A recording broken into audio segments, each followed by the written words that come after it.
后来受到西南气流的影响，高雄的山区这个雨是用倒的，包括六股甲那马省，昨暝就开始变大雨，山区的烂土灌落来，有袂少道路拢是落高啊埋。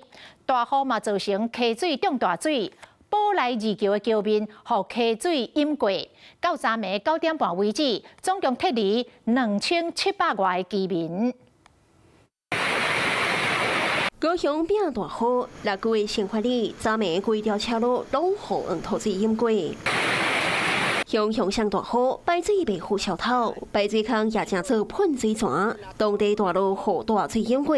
宝来实施预防性的撤离。这是7月30号晚上10点。那么社区灾情共款才惨重，大雨一直上拢无停。 已经危及到2户人家，所以有将近50公尺左右的淹水。溪水中大水灌入人家厝，当地公所和调派机构别来边踏伫车路顶的6个麦呀。这雨量真的太大了哈！那野溪的水到处窜到我们部落屋子这边，非常的危险。 现场实在是足危险，水已经淹到半脸啊！遮悬，搁一直有雷公声啊，让当地居民心惊胆吓。代表会主席都在现场。当地民意代表米利尼之卡在等雨势变小进行勘灾。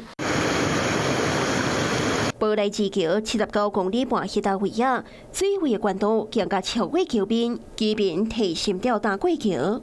市长陈其迈前一个暗时伫面册顶观发文章，讲市府已经撤离警戒区2710个居民。高雄的山区27点钟的累积雨量，真侪所在拢超过600毫米，提醒民众若无必要，千万莫去山区。 Hello， 我是蒋欣梅。想要抢先掌握最及时的新闻资讯吗？赶快订阅、按赞、开启小铃铛，锁定华视新闻 YouTube 频道。